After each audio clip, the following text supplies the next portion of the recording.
Wow, I didn't think it would be loud like that. Okay. So welcome everybody to our open forum number 7. We are excited to have you guys all here. So I'm just jumping in and gonna mention some quick Zoom house cleaning rules. First off, my name is Nathaniel Lanchetta. I am president and one of the co-founders of Art in Residence. And I'll just kind of jump right into it. So the first thing is that this session will be recorded. So for those of you who don't want to be seen, feel free to turn your cameras off. During the session, if you guys can keep your mics muted until the end. If you guys do have any questions, you feel free to write them in the chat and we can look back on them at the end. But there will be a 10-minute question and answer period at the end. And that's about it. So without further ado, I'd like to welcome Robin Rosenthal, who will be the host of this open forum. She is one of our board members here at Art in Residence, and we are excited for the conversation that she'll be having today. So over to you, Robin. Okay, unmuted. Thank you, Nate. So I think just about everybody here, most of you know that I do creative placekeeping here in the Southeast Antelope Valley. I run a small initiative called Real 93543, and the idea is to strengthen our sense of local identity and to foster more civic participation. And to do that, we use arts-based projects that are usually community specific. The latest one is 100 hubcaps. It's up on an exterior wall on the Pearblossom Highway outside the Cape Heisa restaurant. And before that, we've done film projects, photography, portraits of community members, along with audio histories and a story tour map of the area in which the portraits were hung. Sarah and I did not know each other until we met about a month and a half ago. And we met through an introduction from Jenny Kane, who was working here during the Antelope Valley Art Outpost Initiative, which was partly Otis Art Institute. It was funded by an NEA Our Town grant. The Civic Art Department of LA County Arts Commission was involved. MOA Museum was involved. And at the end of that, 2 artists in residence were chosen, and I was chosen to be the artist in residence for Littlerock, where I live. And that's was the beginning of Real 93543. So projects have been ongoing for the last, I guess we're into our 6th year now. So Sarah and I met about a month and a half ago to talk about what each of us were doing. And in that conversation, it took me a while to understand exactly what she was doing, because I knew creative placekeeping from my own perspective, my own way of doing it, which had a sort of a traditional arts face to it, you know, that we were using media, we were painting, we were making films, and I didn't really understand how what Sarah was doing, which was something kind of under the surface and very structural, was how I could understand it as an artistic endeavor. So over the time that we talked, I came to really understand much better how important the land use work that she's doing is to creative placekeeping. And so I think that, you know, you would think that I would understand this better because I was on the CSD committee here in Juniper Hills, where I live, for our area. And our whole goal was to maintain our rural character. But I somehow didn't put that together with art and creative placemaking. or keeping rather. So I have a much different understanding now, and I'm glad that I do. And hopefully by the end of this conversation, you will too. I want to just, before I introduce Sarah, I want to read a couple of definitions of creative placekeeping, just in case there's anybody out there who isn't clear. I recognize so many people here, and I know that most of you know, but just to kind of set the table for what we're talking about. So the first definition is from a mayor of Oakland. I don't know if she's still the mayor, but a mayor at one time. And she says, placekeeping is very different from placemaking. Placekeeping is about engaging the residents who already live in a space and allowing them to preserve the stories and culture of where they live. The next one is from a studio that practices creative placekeeping. Well, actually, they said creative placemaking, but we're not going to use making. Creative placemaking highlights the soul of a community and builds on its existing assets, inspiration, and culture to create that special sense of place. The intent is to plan, design, and manage public spaces to support the health and happiness of its people. From gathering places, art installations, community park spaces, local storefront renovations, and more. So I know there are actually a lot of us here involved in those kind of activities already. And the last one is from Director of Public Art with the Indianapolis Arts Council. This one's a little bit longer, but I really like it. Creative placekeeping is the active care and maintenance of a place and its social and cultural fabric by the people who live and work there. Creative placekeeping supports arts and cultural activity, doing the work of helping people hold on to their place-based memories and continue their way of life as they choose, without fear of the displacement that can come from trying to make a place, rather than celebrating and making more functional the place that already exists. Artists and the arts are in a unique position to both recognize and amplify local voices and concerns, including arts and culture at the table when thinking about community development, grants power to the powerless and visibility to the overlooked. So that's the idea of it. We don't always succeed 100%, but I think that's what most of us who are doing this work are aiming for. So I would like to introduce Sarah now, and I could read your bio from the event page, Sarah, or I could just let you describe what you're doing, because what I was going to ask you is to talk about your trajectory as an artist, moving from land art based sculpture to this land use consulting work that you're doing here now, where you're consulting with the LA County Regional Planning Department, and how you moved in this direction and why you moved in this direction. So why don't you take it and give as much background as you would like.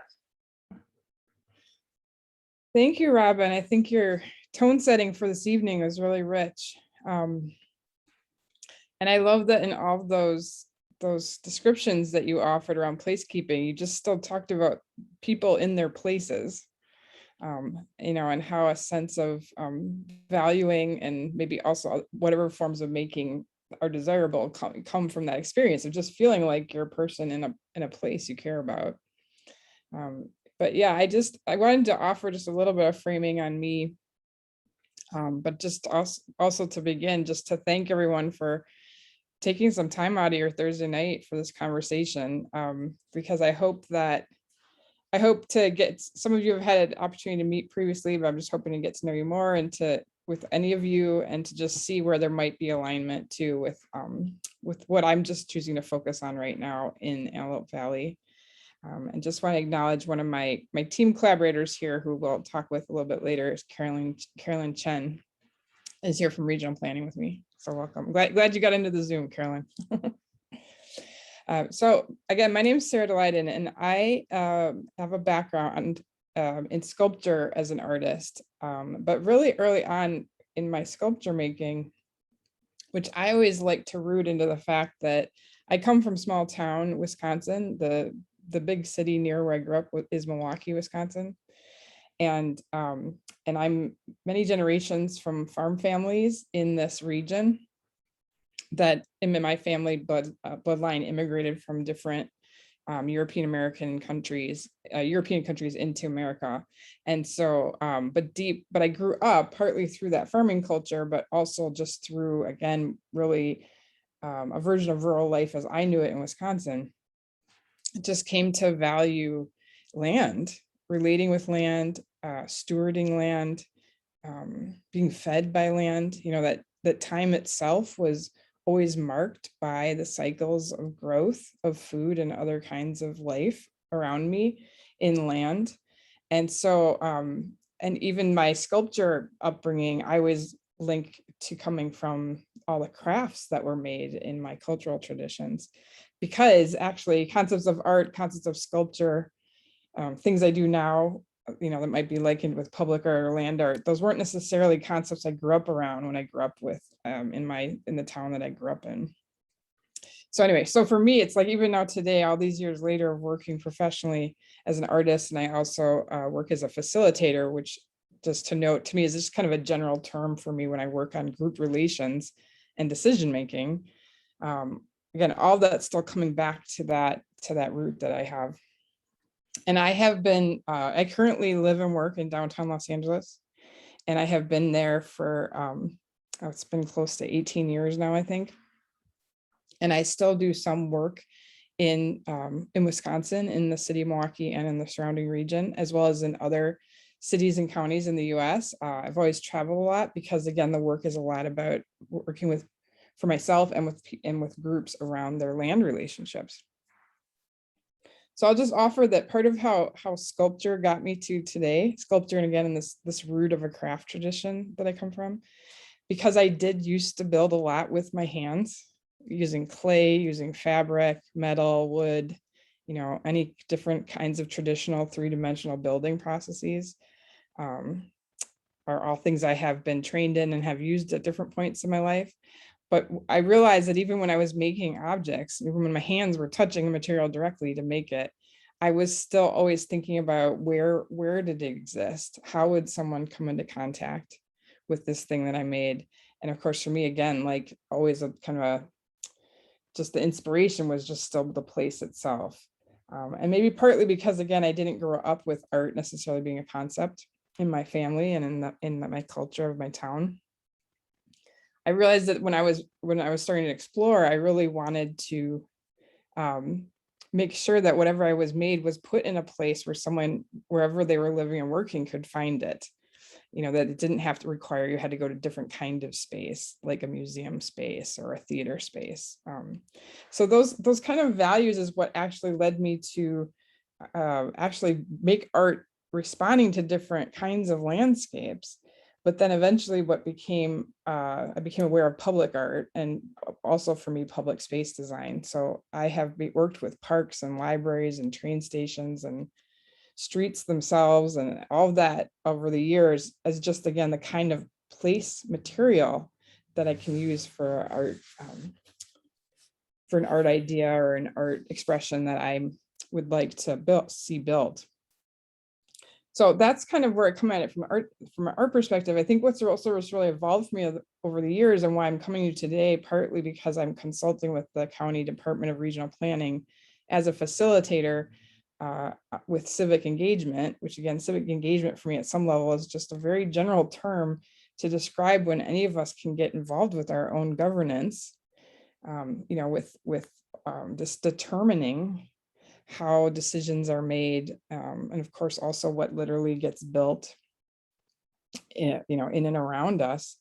And so that can come in the form of government, but civic engagement can also come in the form of other kinds of organized groups. So Antelope Valley, the rural town councils are a really great example to me of governance itself, of neighbors getting together and deciding to build their own power and look at things together, make decisions together, and influence, engage with any number of government bodies that I'm sure you have to navigate in each of your towns, or for those of you who might live in the city in Antelope Valley as well.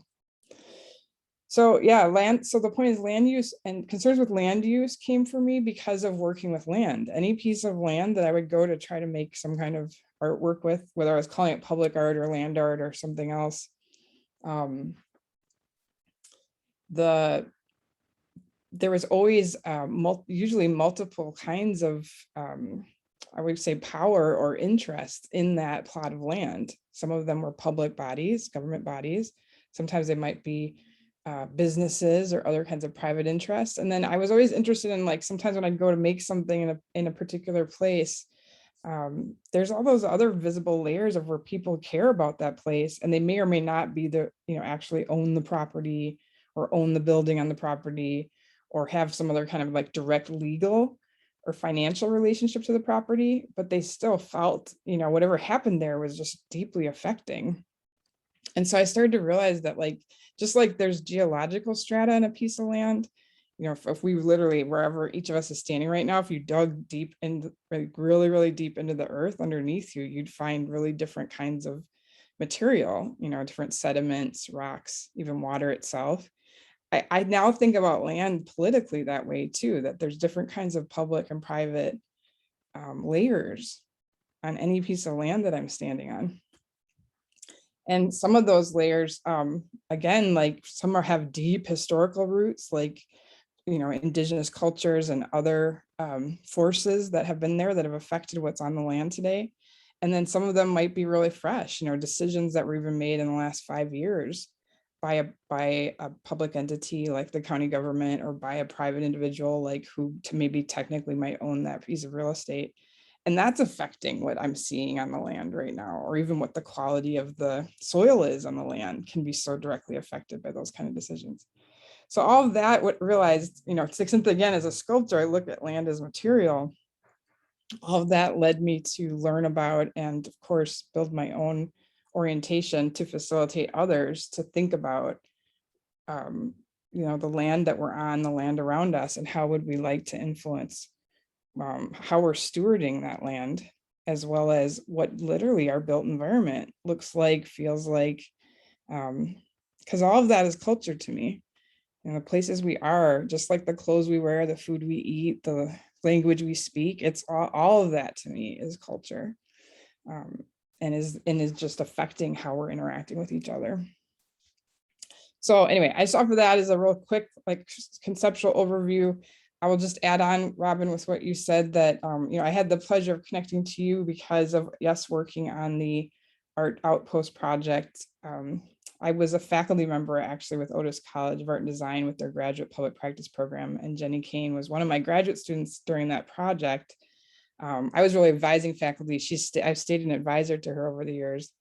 So I'm very grateful to her for connecting us. And that Art Outpost project, which focused primarily at the time with Sun Village and Littlerock, has just always been a point of reference to me for what we're going to talk about more today too, in terms of what the power is of not just something that can be viewed in a creative expression or art lens, but also the artists themselves, like those of you who associate either as an artist or arts producer or advocate in Antelope Valley. For me, it's my own enthusiasm for what I learned in that project was the role you can play. And Robin, I just think you're an excellent example of that, in terms of being able to influence how your place is understood. And for me, of course, always wanting to link that into a land use process around actual decisions getting made with the land. So maybe let me just touch base on that. Yeah, touch base to see if you want to respond. Well, I really liked your description of the strata of landscape. That was beautiful and a really nice way to think about it. I think maybe, we should talk about CSDs and what they are. Again, I think most people here know, because I know so many of the names here, but there may be some who don't. And this is one of the places where Well, first of all, we have CSDs because we are unincorporated communities, and town, LA County has its own planning codes and land use codes. And then cities that are incorporated have them as well. But here in unincorporated LA County, one of the ways that we can put an overlay on land use is through the CSDs. So could you talk a little bit about what they are and what your role is in helping the 4 communities that you're working with, I guess, negotiate the space between the communities and regional planning, and why they're being worked on now? Because I know that in Juniper Hills, ours was finished, and maybe it's just because we didn't have amendments to ours, but I think other people have had changes and those got, maybe stalled. And so what is being worked on and what is a CSD? Yeah, I'm just going to put a link in the chat to for anybody who wants it. So again, I'm working with the Department of Regional Planning in Antelope Valley on what's called Community Standards Districts, or a CSD. And to Robin's point, for me, it's such a fascinating part of Los Angeles County. Besides, it's just an absolutely enormous county, with a great diversity of kinds of lands, and also therefore also kinds of people. But the point is it can have, in LA County, you can have a place that's one of the most urban dense places in the world, even where I am in downtown Los Angeles. And then you can also have areas that are towns like Acton or Little Rock or Lake Los Angeles, and it's all Los Angeles County. And so sometimes while I'm working, I just still have to stop and remind myself that this is, technically one government body that's still having, again, a lot of power and influence with this, with all those kinds of different land uses and just literally types of terrains that are there.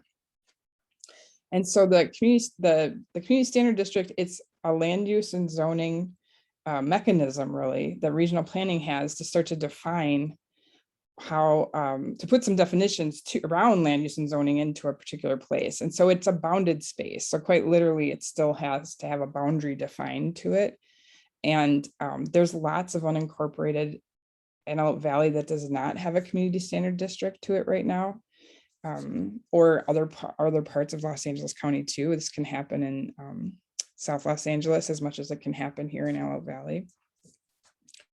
But and I just think that, in terms of what the living experience feels like in Antelope Valley, what I've learned in the time that I've been working, which has just been about 1.5 years that I've been on this particular project, which, just to be clear, there's 14 CSDs in Antelope Valley that are various stages that I've been involved with in that 18-month period. That your live experience is a lot about, is a town, feeling of a town itself. And again, I can relate to that, having come from small towns. Small towns can be as small as a few hundred people, and sometimes as large as even 10,000 people or more, and still have that feeling. So the point is there's a whole part of this where it's not just what is technically there in terms of land use definitions, or what again might be called Los Angeles County or a different county. It's also to me, it's always what's your felt experience on the ground in your everyday life. And a lot of things can make the feeling of a town. Sometimes it's a main street. Sometimes it's a natural land formation like a lake. There's all kinds of things that can create a sense of clustering. And so I just think that, again, the way the county government, through regional planning specifically, one of the ways that they've navigated that is by creating this mechanism. And so a community standard district, and I hope anybody, if you need you need to ask more technical questions, please do, because I'm just giving a really general overview. But when there's a land use and zoning designation, with that land use quite literally just helps define how you can use the land, what can be built there, what kinds of activities can happen. And that can be a commercial activity, that could be a residential activity. And zoning and land use kind of work together as, around, again, any particular parcel itself. to help decide again, like what are some of zoning might be more like some of the regulations, like how high can you build, or how much distance has to be between your house and another house. So all of these things again are just in the end going to affect how the built environment feels. And I would argue in rural life, like Antelope Valley, it's where things are built. It's also where they're not built. It's like, where is there also left a sense of open space? Where isn't there lighting because you still want a certain relationship to the sky at night? Like all those things actually to me. And again, I would just argue back that I come to this coming out of sculpture, out of a sense of material and space and just still really composition itself. All those are still qualities at play when we talk about land use and zoning too. So anyway, I know for me, it did take me a while to come to understand why I care the way I do now around regional planning, how powerful I think it is to be able to, how already all the decisions that have been made that affect where I'm living and working right now, as well as, because sometimes these are slow processes. Every once in a while, I think a land use or zoning decision is made and we get a quicker result. But a lot of times it's like a decision is made now and it might take 5 or 10 years before you're really going to feel it in terms of, again, how the environment around you might change. So this is part of why I've become such an advocate over the years for artists or people, also people who might just think of themselves as creative organizers in your places, why to get involved with the decision making that's going on, because you have such a sensitivity to the culture you're in, and because you can, I think, just have a power of expression and vision for what's possible too. But maybe I just want to offer too, kind of have Carolyn here, who is on my CSD team in regional planning. Carolyn, do you want to just really briefly introduce yourself and if there's anything I said that you want to add on to? I think you spoke, you described it really well, very eloquently. I think of the community standards districts as a way to, really address the community's specific needs, kind of, it's an opportunity to highlight like the uniqueness of your community and, to kind of celebrate that, because it's not one size fits all. Mm-hmm. So that's how I think about it. Mm-hmm. Yeah, I know another way I've thought about it is, LA County itself has land use and zoning definitions to it. So CSD, again, is just a smaller set of land use and zoning designation inside of the larger one that's the county. So the point is when you don't have a CSD, then you default to what the county as a whole has defined. Again, around how houses can be built, around how streets can go in. Really, and again, anything that's around you often still has some kind of relationship to land use and zoning. But I just want to add that for me, the power of the community standard district is it's like, I always think about it as like the game board. When you have the game board set up well, then like how you want to play the game, where you want to put things, it just follows from having that ground layer in place. And to Carolyn's point, there's all kinds of specificities that can be in a CSD. So I'm less familiar, Robin, for example, with the Juniper Hills CSD, but I know there was qualities, and you had mentioned the other day about the dark skies, putting in that as a value that you wanted to make sure lighting wasn't put in any kind of quantity such that you lost some of your ability to see stars at night. Like that's, again, it's still a land use concern. Yeah, it's just so interesting. I think I told you how my husband and I got involved in being on that committee. It was simply, the old fear of like, oh, they're not going to tell us what color to paint our house, are they? So we showed up when they were recruiting for that to see what it was, way back when our town council was first formed. And then it just became this ad hoc committee of whoever was there, and we worked on it. And it's just so interesting to me that I knew it was important, but I didn't see it as having a connection to creative placekeeping and the work, that I would later do here. I didn't sort of know it at the time. We were able to do a bunch of things that have made a difference, and dark skies are an important one. The challenge is having the community standards enforced and even told to new residents. But I think that we should probably move on now to the Southeast Antelope Valley rural map that you are in the process of creating. And this is where we will switch over to make Sarah's desktop available, Nate. And if Sarah, if you could explain how it works, how it's going to be used, because from our talk before, I understood it to be kind of a two-way street where anybody can enter information onto it about the values that they have, especially since most of our rural town councils and our rural communities want to remain rural. So how do we express via the map in a way where we put that on there, we learn more about ourselves simultaneously. I understood that this is a way that the people in the regional planning department can come to understand who we are. So I love that idea of it as a two-way street. So if you want to talk to us about it and let people know how they can engage with it. Yeah. And just know, technically, if you're not sure if a CSD is being formed where you're living and working right now, we can always look at that specificity with you. But it's because I'm just going to talk more generally right now.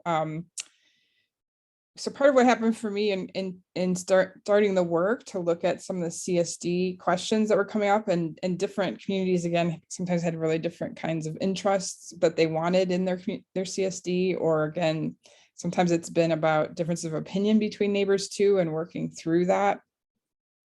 So, and again, a CSD process can sometimes take years to produce. So just again, know a lot, as is typical with many land use processes, it just takes time. But in terms of what happened for me was I realized that, again, it just became, I came so aware of the question, like, how can we value and also preserve, but also define growth for any of these towns? What the county might look at again and call a community, because just to note, a town like a city or a village, those are actually kind of technical terms that can be names for government bodies. And right now, all the towns that are in Antelope Valley are not technically your own governments. Like you could organize and form your own government, like you could be the town of Juniper Hills, but technically you're actually, as you noted, Robin, just still an unincorporated county, even if your lived experience feels like you're in your own town. And so what I realized is that the community standard district, again, can answer some of the desires and needs that are there around specific, again, related to the land use or zoning, but there's many things it can't do either, that either another government department at the county needs to be involved, or even maybe another government body completely, like it's the state that actually is influencing that thing that the neighbors were asking for. And so I had just suggested to build something, to build what I thought of as a rural life map. I wanted to build a place where we could, any of you, with me and Carolyn or anyone else from our team, could actually mark in the land itself what you think is a place of significance for you. So I'm just going to move to showing you a visualization of this. Right now, we're focusing in Southeast Antelope Valley first. In time, we would love to do this throughout the Antelope Valley. And again, if any of you are in Palmdale or Lancaster, there's still plenty of room to get engaged with this. But just know tonight I'm going to focus really specifically just on the southeast corner. So again, we have 4 CSDs right now that are being looked at: Pearblossom, Littlerock, Sun Village, and Lake Los Angeles, in that area. So those are 4 of the 14 that are active. And actually, I'm going to walk you through this, but just know I'll put the link in the chat too, because this is actually public right now, and anybody can go and look at this. And we would actually welcome any of you who want to make a profile of your own, so you can map on your own, either as an individual or in a group that you're part of, whether that's your rural town council or another group. But this is just the homepage I'm showing you. And again, Antelope Valley Community Standard Districts is the kind of umbrella. It's a platform called Map Social. And it's really designed to just be very easy user interface to be able to make just simple markings around map, for map making in your communities. So I'm going to focus, I'm just going to move. Do you see you're seeing the map now with little icons? Maybe Robin, even since the last, we just today got these specific icons. So I'm excited. We have a little more differentiation, but I'm going to walk through this. I pulled up as an example, actually, I had the pleasure of meeting Robin at one of her projects in Littlerock called 100 Hubcaps. And also had delicious tacos and jamaica at Cape Pisa restaurant. But just to note that you have to forgive me, I'm just navigating my Zoom here for a second. So this is an example of a pulled up entry for one of the markers. I'm just going to close this for a minute so I can open the legend up. So in the legend, you'll see, and this again, we are just getting started with this. I imagine this is going to evolve a lot from interacting with neighbors like you and others, that we have just 4 areas of, so in that bucket of what might be a place of significance, we're interested in events, people or groups, structures, the environment itself. If you work on this mapping with us and you think that there's another aspect in this legend you think we should have, we welcome hearing that too. I actually love that any of these 4 areas can be things that exist right now. They could be aspects that were there in the past. And I actually also think you could mark something that you think, think projectively, I think in the future, you'd be interested to see be present. But right now we have the capacity to, so just to note, I have signed it. I made a profile for myself. I'm signed in under me right now, and I'm actually viewing my own map. And I'm just saying that because, again, we each can make our own maps, and there's a capacity that I'll get to in a moment called Map Gallery, where you can kind of see across all of the maps at once if you want to see the full compilation of all the markings that are present. But just to start with this, so let me just zoom in a little bit more here. So again, if I wanted to make a mark, so let's say even if there's some kind of event that I'm going to, like, I think did I see Chris got on the call? Chris just invited me to Ducktoberfest this Sunday, which sounds super fun in Pearblossom. I'm not, I'll just do this as a placeholder, but I literally could make a marker in Pearblossom and say, here's Ducktoberfest. And I usually ask you to do some kind of description. Again, these are meant to be very quick little entries. So, and it's okay just to note too that, I can make this marker on my map, and then Robin might have her own map and she might mark the exact same thing, and that's fine. It's just meant to be about each of us having that opportunity again to show what we're valuing. So I'll just say, these are annual duck races. I could put a link to a website or another kind of online space if I had that. I could take a photo and upload it. For right now, I'm just going to make that as a very simple little mark. And just, then myself, I can say yay or nay to this. But the point is, any of you could come through when we're on the compilation map that you can get at through Map Gallery. You could go and, again, thumbs up or thumbs down how you feel about the thing that I just marked. So again, this is structured to be very simple, but I think the power of this comes in, again, in the fact that to the extent that if you want to join me, we can mark what we think is important. So I'll just look at this other one I have here, Reagan's Ranch. This was a place I got to know recently when I was out in Antelope Valley that's in Pearblossom. So again, was just able to add them as a mark. So the fact that there's not much else in Pearblossom, for example, right now, please don't feel any concern about that. It's really, again, from just getting started. And I personally want to think really openly about what's possible to mark here. So, let's give you one example. I was meeting with Lake Los Angeles's Park and Conservation Association. I think it was 2 weeks ago now. And so we ended up doing a lot of markings around Stephen Sorensen Park. So for example, marked that conservation group that's, gave them a space structured to the park itself. Someone else had marked trunk or treat as one of their favorite events. So again, I'm just going to pull up that legend so you can see the different types, just again, very general buckets of types of things that, for me, in some ways, you can think about any of these as landmarks.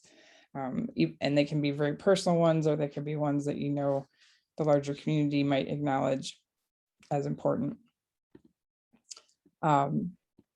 Maybe let me just leave it at that for a second and just check in, Robin, if there's anything else you want to ask me about this. I know it can be a lot of detail to see it first too. So, well, I have one question about this, but before I ask that, yeah.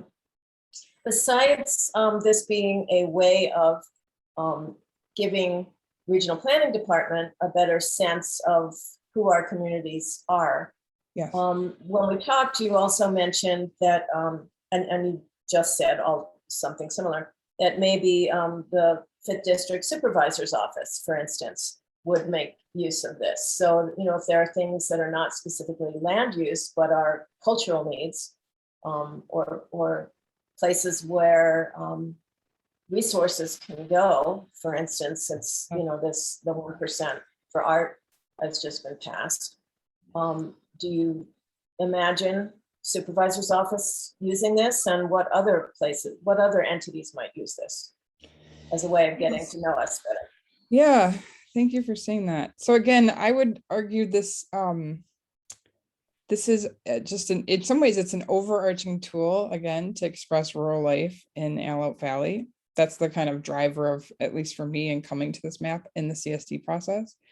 This definitely will be useful to the CSD in that it's just still mapping space. And so, to be clear, maps are one of the ways that regional planners think. And so I think having a space like this where, because at some level, there's still a point in here where we still do some line work definition to know, like this will be the CSD. But there's also other qualities, like sometimes seeing where there might be clusters of structures, or again, maybe something else happening in the environment. All that could still be information that could influence one of the land use or zoning decisions. So yeah, so absolutely, yes, this is useful to the CSD itself. But I think for me, it was the intention that got us here, again, was much broader than that. Definitely, supervisor, so Supervisor Barger for this 5th district, is involved in so many of the decisions in any number of the departments of the county government. And so again, to the extent that during the CSD process, I heard some of the neighbors have concerns that maybe wouldn't be something regional planning would address, or maybe it was just that regional planning wasn't the only department that would be involved with that kind of change. So for example, Department of Public Works, or Parks and Rec, or libraries, or public health. I mean, again, just might be another aspect of the county government that would need to be involved. Again, we just think that for the supervisor herself, but also for any of these departments, it's a way of seeing, to both literally like see the geography of your community, but also it's actually a way to visualize values too. And so in that way, and maybe it's harder for me to show you that right now today when we're just getting started with the mapping itself, but that's part of the intent of this. And I would also, again, say that's something that can go across government bodies too. So again, to the extent that the state of California, Department of Transportation or another department in the state government might have an involvement in a certain kind of change you might want to see. And maybe when I say change, it's not that everything has to be changed to something new, bigger, brighter. Change might just be to actually change it towards a preservation value versus a value that might be more about development, for example. But the point is, that it's also a way to just, I'm kind of arguing, I find these kind of maps can just be really useful to talking with any number of government staff and politicians. But I also just think there's always a chance too that, again, like for however you are organizing or might like to organize with your neighbors to, preserve and change things you want, it's still a way to communicate on the ground too. So again, it's part of my own love of maps, and especially maps like this that, again, I think can be made collaboratively, meaning it's not the same as like when you just go and buy a map at a store and things are defined on it already for you. This is about starting to see where there's overlaps of value because of what you each might mark. And there will be a point in all this too, in our CSD process, where we still might distill part of all this out, to create a more, maybe a more simplified map from it, but it won't take away this kind of base effort that we have going. So let me just check in again, 'cause I know that was a big thought too. Thank you. I appreciate the check-ins. That's great. Yeah. I see that Beverly asked a question and Caroline answered it, but I had the same question as Beverly. Beverly asked, in viewing the map gallery, does that combine everyone's personal map? And I was going to ask, Yes. if you do add on to the map, does it have to be on a personal map, or can you add on to your map?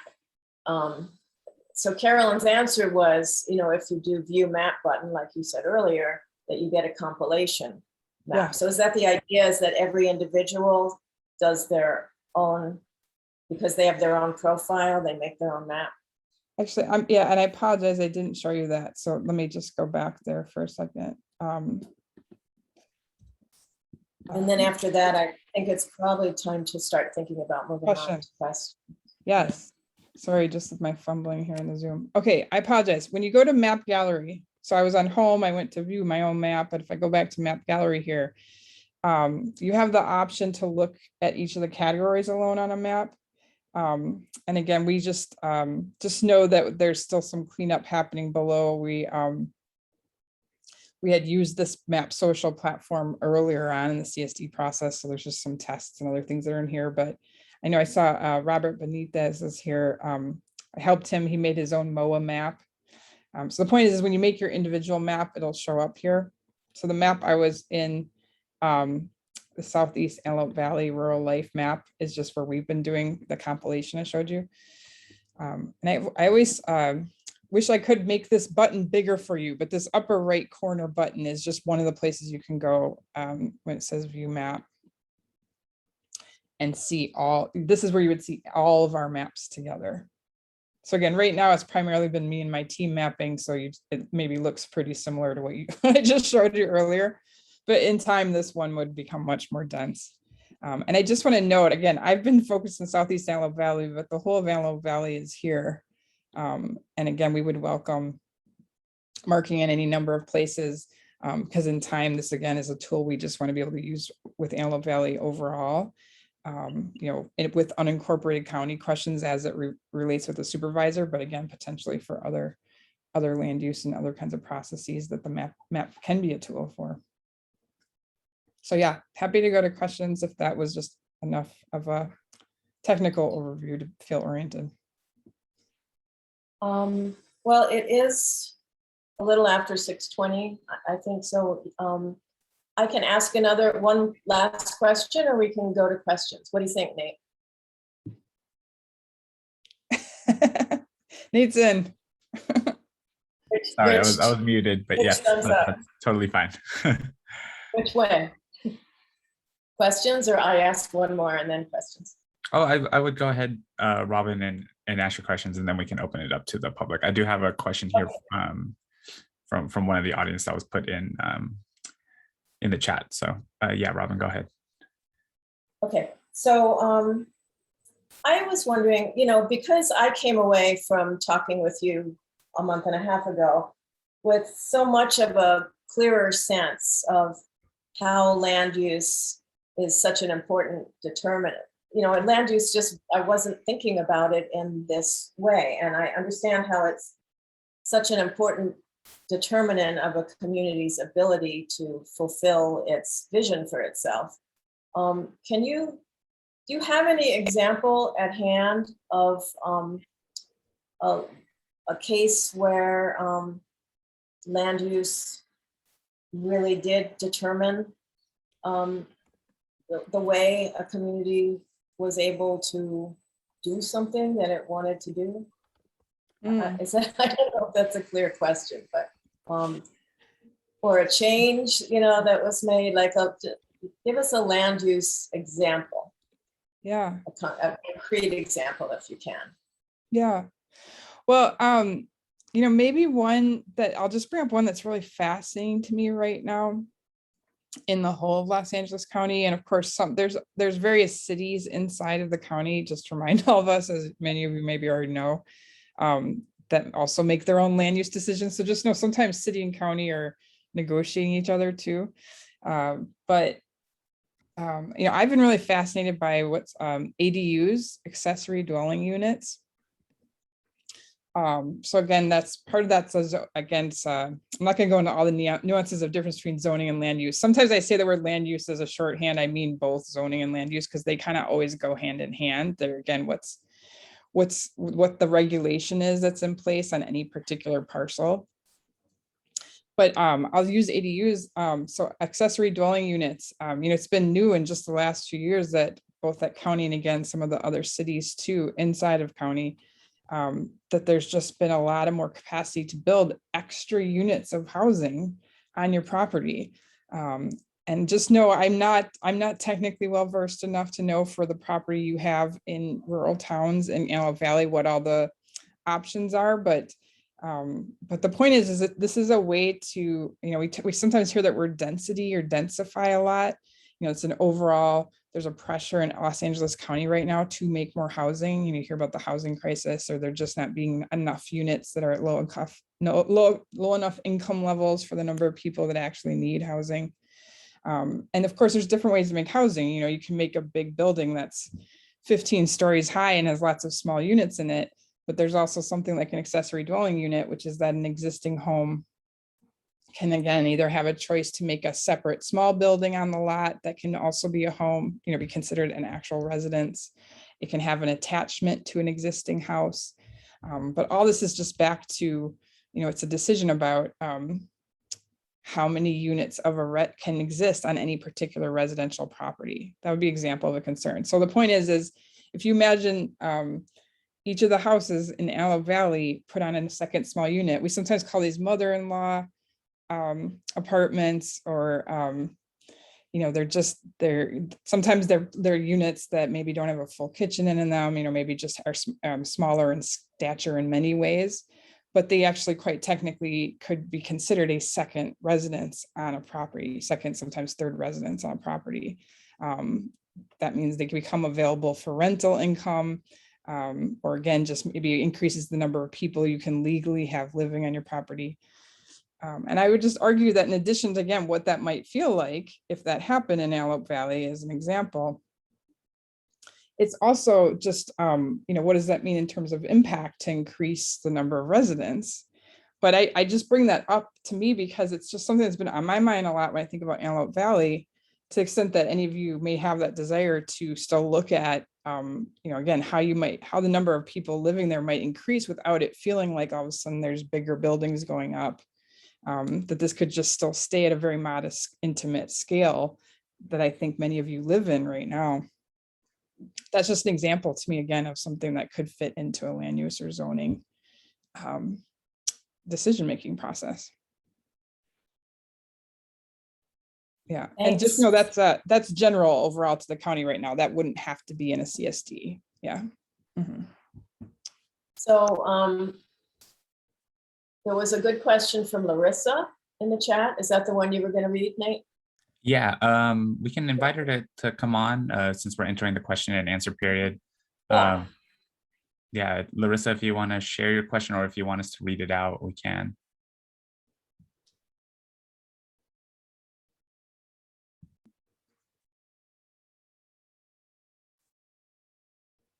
Okay. I think her mic is not hooked up. Yeah. Larissa, do you want to ask your question?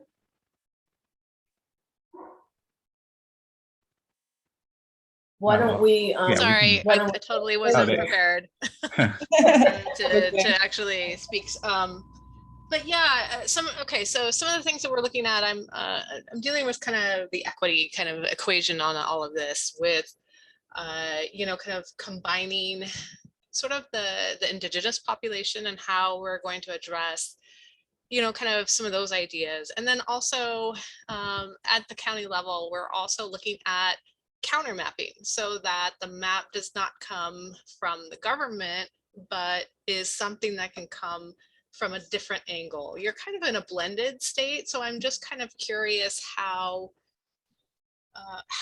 we can use the map that you're creating, but also activate people in the community to counter those decisions that are coming from the government that are, not necessarily always appreciated, especially in the rural area.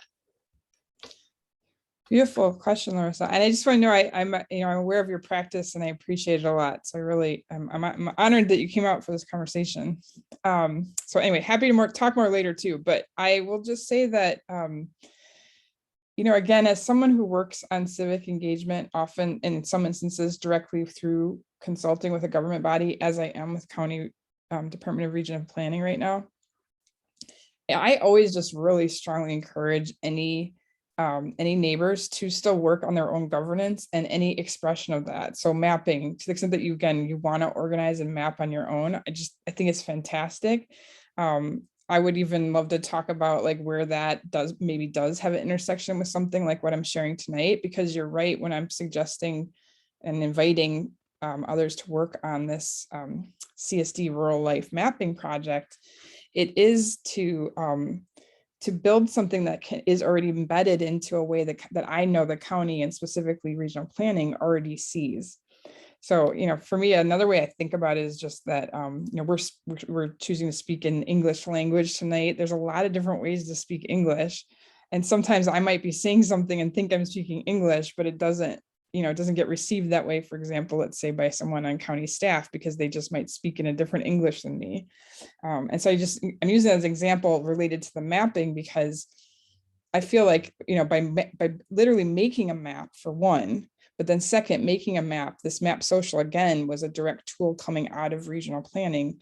It's just, to me, the potential of it, at least if we do it well, is it's again, just like choosing to speak in a way that potentially can be heard easier by some of the county staff. And just know I always have a lot of empathy with having, concerns about any of our government bodies, suspicion, resistance, I think all that's healthy reactions. We're in a very complicated political experience right now. But again, I definitely, I show up in this conversation just still wanting to at least spend some portion of my time working on trying to actually communicate well with the government, within the government. And so that's how I view this tool. I would encourage you, any of you who want to engage with the mark making yourself, to just always be thoughtful about what you're putting up there. You're right that this right now is it's literally publicly visible, just to remind you. But then secondarily, it is you are putting data into again, a mechanism that is being led through the Department of Regional Planning right now. So again, just self-consciousness around that. But basically those are the conversations I would love to have, is like figure out, how does this become useful? How does it create visibility? To your point around equity, it's still about creating visibility about who's there. And again, where's attention tending to, where is it going? Or again, where could it go? Or where did it go that you want more of from before, right? Even if that's way back in time. Again, this is just all a way of, creating a conversation. Because when we don't talk, it's hard to make anything new happen. That's the other thing,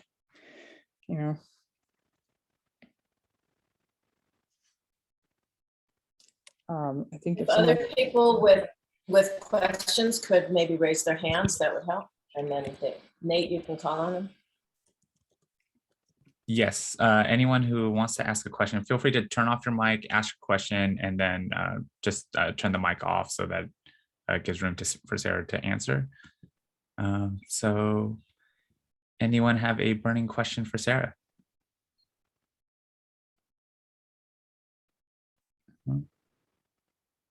Well, I will jump in with a quick comment real quick.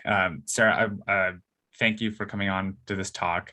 I find this project actually incredibly interesting, and sort of your process where you've kind of taken, regional planning and these sort of placekeeping stop gates, really, like when it comes to like creating these, you kind of turned all of those stop gates or logistical stop gates into an artistic material. Like it becomes an artistic process in an interesting way. And in that you're engaging with the public and engaging in the community in order to maintain and also create I'll use the term atmosphere. Saying I'm just reading a lot of like Gernot Bohm right now in terms of staging atmosphere, and like cities are kind of like that, and like places are kind of like that, and they consist of voices, structures, events, future culture, past culture, and it's very interesting. It's great to see this live map kind of happening to start these conversations. Because sometimes you get a map that is already depicted for you and they say like, this is historically a landmark. You're like, well, sure, it can be a historical landmark, but it doesn't relate to anybody in that in which that landmark is placed now, so how relevant does that, say, monument become, right? So I find that this is a sort of great in between research-based art practice, like it's research-based art practice, which I can really appreciate. So I don't really have a question there, but more admiration. That was incredibly well worded, Nate. Thank you. I might use some of that. Yeah, and again, I hope that this is still a relatively short conversation for a very complicated subject matter that we're on, and I hope that inside of it you all still feel I do have a really deep respect and a growing admiration for Antelope Valley, again, as a place that has cities in it, still has something that can feel like urban density to it, but also is a great vast rural experience.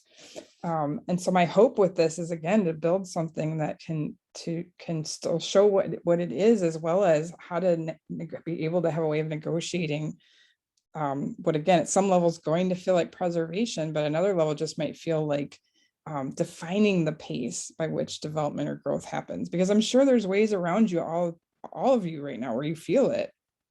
You feel the change with streets, you feel the change with different industry or other kinds of businesses that have come in the last 10 years or so.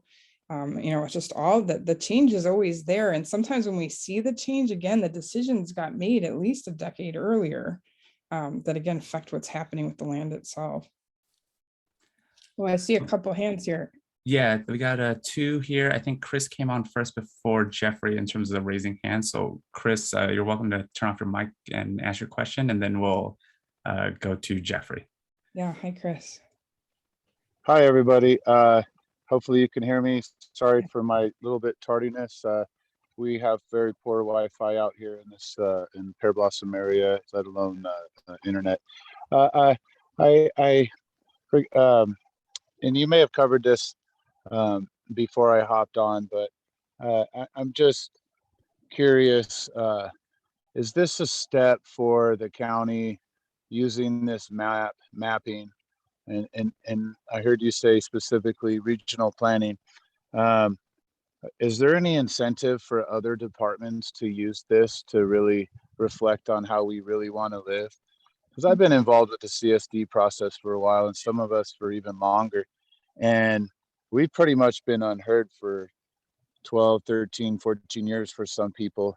And we're flat out told no on so many things. So I'm just curious, is this just like, like more of okay, this is what the people in LA County do versus like, this is how we really want to live? Because I feel like personally that this is just more like,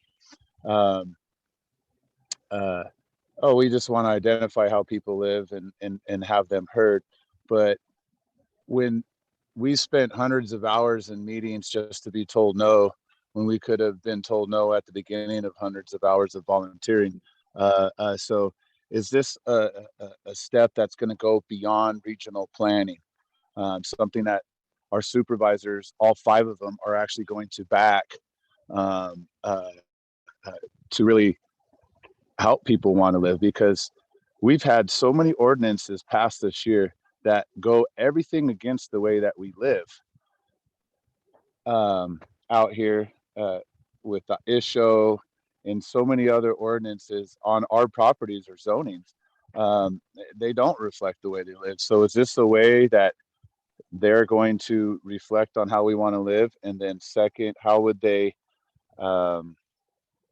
backpedal all the stuff that they force down our throats? That are we going to have an opportunity to remove all the things that aren't applicable to our community, that don't fit our community. So those are my two major questions. Yeah, and and I just want to thank you, Chris. You have had several frank and long conversations with me in the last year, and you have been one of the influences that led to this map happening. So I hope you feel your voice at least a little bit through that. Because what I will say is, I do think one way to think about this is as a mouthpiece. So again, I'm kind of arguing it's a way of seeing, it's a way of speaking that it's structured again so that there can be multiple voices to it, and then be a tool that again you would have the ability to pull up in a particular conversation as much as a regional planner or someone from the supervisor's office might. So you can almost just think about it like a room to stand in together.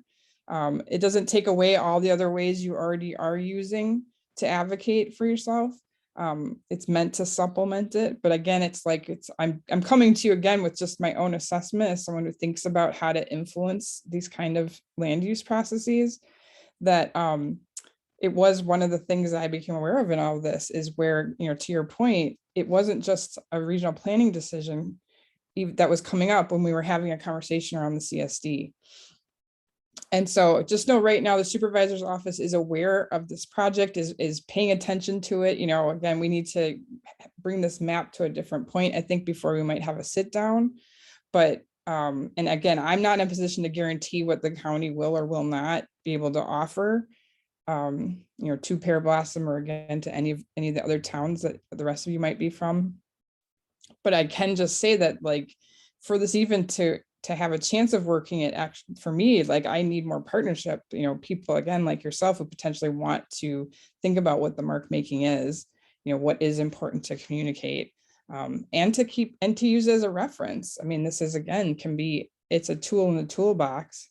I'm committed to it to try to figure out how those different interdepartmental conversations can happen, as well as what the conversations again across towns that are possible with something like this too.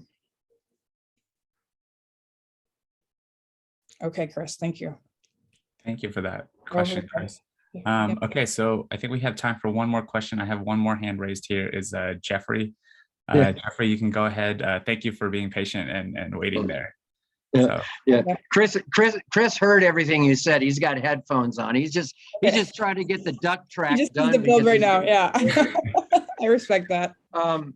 Anyway, yeah. So, in regard to placekeeping, I just made a comment here. In regard to placekeeping and historical information, I treasure all that because I'm very interested, and I hold all of our history here in the Southeast Antelope Valley very close to my heart.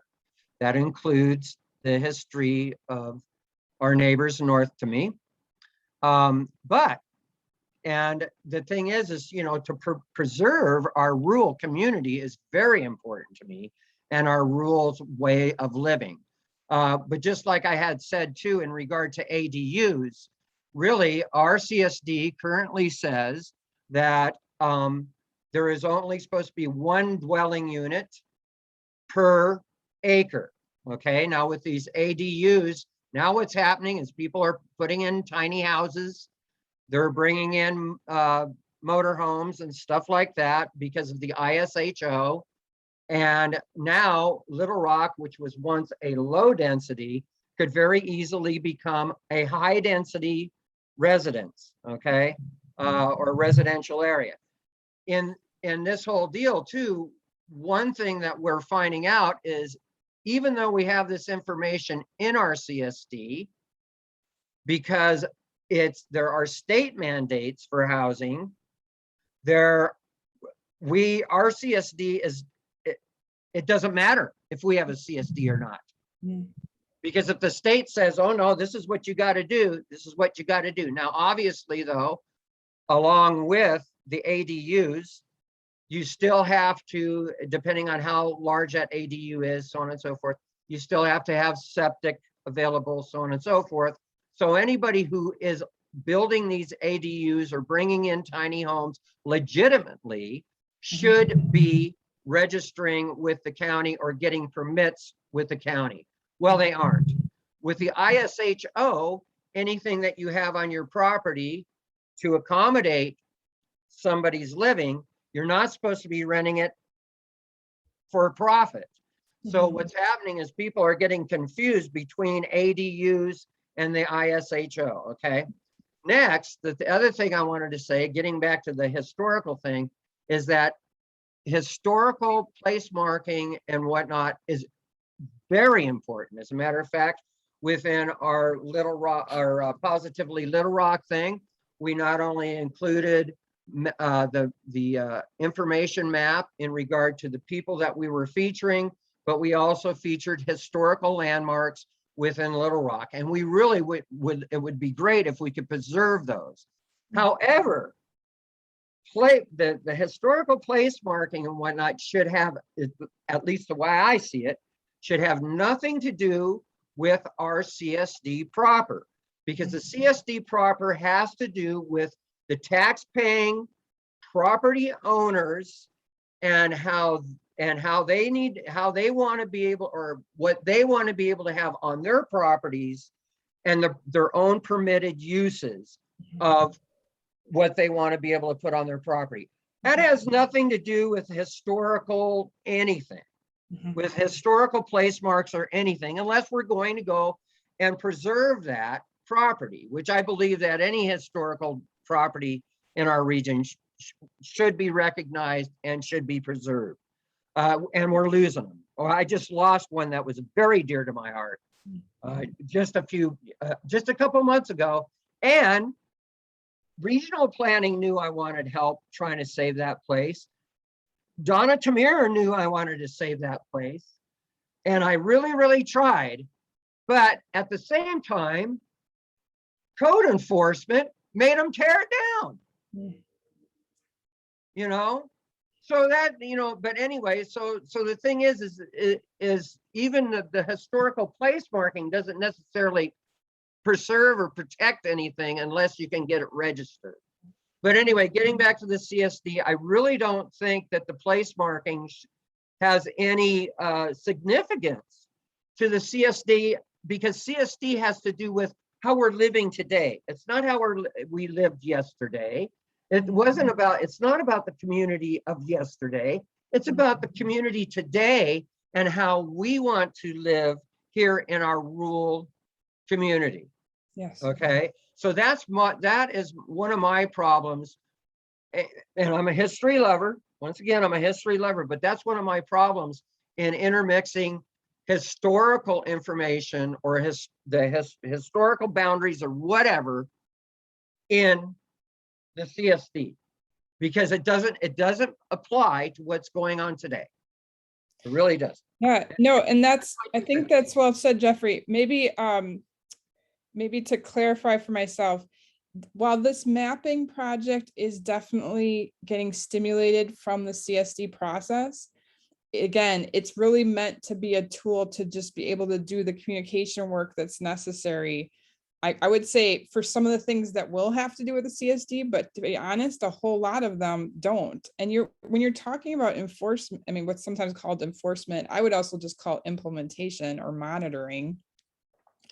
The point is anything that gets into a land use plan or again, another department's plans, like even a plan to put a park in, let's say, there's what's put in the plan that actually even gets formalized and, you know, a board of supervisors approve. And then there's the process that goes with it to make sure that actually happens. And again, sometimes that's extending over a long period of time, which is, you know, part of my argument too, again, is this, to me, a map like this is just one way to have something across the way in a process to keep having a reference point back.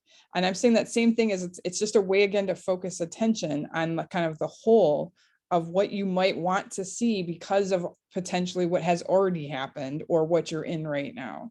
So again, I want to not make a confusion that this map is just for the CSD process. It absolutely isn't. It's just that that's been the genesis point of us getting to make this happen. And I do think that that's part of the work, actually. So I'm suggesting that in the mark making is also You know, there's another layer that will come out of this when there's just more data there, which is distilling out what's important to read, and maybe just to note where that happens in that map itself. There's something called the legend I showed you. That's where you actually put the marks in it. But there was another aspect called the layers. You know, in time, we will have layers that maybe distill out certain kinds of information. So for example, there might be a layer that just does show where we might think historical designation or markers of some sort should go. And that might not be a function of regional planning. That might then involve other departments, like arts and culture department might be one entity within the county that would fund something like that and make it happen. So I guess I'm just again trying to show you that absolutely, yes, this is meant to get into that kind of complexity and pull out meaningfully from it. But the first step is still at some level, it's just still needing to know what any of you might think is important. Well, this map has been out there for about what, 4 years now? At least three. At least 3 years. Map social. Yes, yeah, map and the county using Map Social, because I remember when they introduced it to us, when we started talking, when we started trying to finalize our CSDs, which was like 3 years ago. Yeah, I've been working on our CSD and our CSD amendment for over 11 years now. So in regard to CSDs, I have quite a bit of experience in what's going on, what the county has offered in the past, and now we're seeing what's going on now. But anyway, that particular map has been around for a long time, because I remember when they first presented it, messing with it, and then I just said, well, but the thing is what do I actually need this map for when we already have maps? And maybe just to be clear that it's legitimate maps. It's true that this map social map was used. That's what I'm kind of saying, though, the way it's getting used right now, though, does have a different orientation than the way it was used several years back with you. So you're absolutely right. It was definitely this platform, and it was definitely part of the CSD process specifically at that time. Now, again, it's meant to be a resource to look across. What I would argue is the actual identification of what you might want to preserve or change, but also something that can be used to actually deal with implementation itself. So how is it going to get done becomes as much of a question of just defining what needs to get done. Well, I think it would be, I mean, not necessarily, as far as the map is concerned, it might be very interesting to try to get, the entire community involved in it. But it's been that's another thing too with these CSDs. It's been real hard to get absolutely everybody involved in it because, well, first of all, with our particular situation, because it's spanned for so many years and so many people have moved in and out of the area. So in regard to what people actually want within their CSD, that's changing, as people change, as people move in and out of the area. But anyway, it's all very interesting, that's for sure. Well, and maybe and when you talk about regional planning and other departments, that is one thing that we have been trying to get to happen. In fact, we were working on getting other departments, everybody like coming together like at a meeting. Actually, we were originally talking about a physical meeting. Now they've turned into these Zoom meetings, but trying to get a representative out of each and every department in the county of Los Angeles. In fact, we just talked about this last night at the ARTC meeting. We were going to do it right when COVID hit. We were right on track for that. And the idea for that was to educate the other departments in regard to these communities that are out here and their specific CSDs and their wants and so on and so forth. Because let me make just one quick show you, one thing that just happened. Well, I guess it's been about 2 years now, but the County Department of Public Works came out and they started planting trees all over Littlerock. It was through a grant, so it wasn't a whole lot of wasted tax dollars, but still there ended up becoming tax dollars in it because they had to maintain it. But they came out and they planted all these trees in our area, in our region, and then the trees started dying. Well, come to find out, in our CSD, we have a list of over 100 indigenous plants. Okay. Now, regional planning knew about that list of all those indigenous plants that would hold up real well in our environment, because our environment's pretty harsh. In the summer, it's way hot, and in the winter, it gets way cold. Okay. Anyway, they planted a whole bunch of these trees and they died off. Well, the thing is, they were supposedly drought resistant trees, so on and so forth, but they weren't indigenous to the area. And if the Department of Public Works knew about our CSD, getting everybody on the same page, then they would have referred to that list and they would have been so much more successful in what it was they did. In fact, right now, I just went out and on T, there's more dead trees. And then what they do is instead of replace them now, they just remove them. You know, but that they've spent quite a bit of money in putting those trees there. And if they would have read the CSD, they would have known. Well, So getting Jeffrey, I appreciate the feedback, but I wanted to, I know we're getting toward the cap off here, but love your feedback. Thank you very much. But I wanted to give Robin a little bit of space here. She has her hand raised, just a little bit of space before we close up here. So Jeffrey, thank you again. Robin? Well, I wanted to respond to one thing that Jeffrey said, and then I just also want to say thank you to everyone for being here. You know, as far as having the historical markers on the map, there's something that you said to Sarah the other day when we were talking that really rang true for me as I was, you know, trying to reconcile for myself the art part of this, thinking, you know, of this as an art process as well as a planning process. And you said art tells stories and data tells stories. And so everything on the map really is data. I know how much we all care, Jeffrey, for the historical underpinnings, I guess I would call them, of our town. And so I think a historical layer is really, really important to tell our story of our towns. I agree 100% with you that, you know, more departments need to know what we have here in terms of the CSDs that already exist and need to be able to come together on those things. But I would argue that the history, maybe it's not part of the CSD planning process, but that map, you know, as Sarah has been saying, it looks to me like it's meant to serve more of a purpose beyond her work in the CSDs. So beyond that, we're way over our hour. So I want to thank Sarah, and I want to thank Caroline for being here as well, and everybody who's in attendance. And it seems like we could go on and on with this discussion. And so I hope that people who want to contribute to the map and want to talk with Sarah will make sure that she knows it and that the process does continue. So thank you, everybody. All right. And it looks like Sarah shared her email address there. So for those of you who want to contact her, feel free to copy that email address. Last note, Art in Residence does have an event coming October 10th for the closing of our exhibition. So if you guys would like to come out, you can follow us on our newsletter to check that out as well. And there's also a link here to the Antelope Valley CSD map from Sarah. So I encourage everyone to get involved, and looking forward, Sarah, to seeing where this map takes us. All right.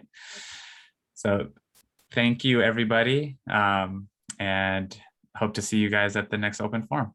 Thank you. Thank you. All right. Bye. Bye. Bye, everybody. Thank you.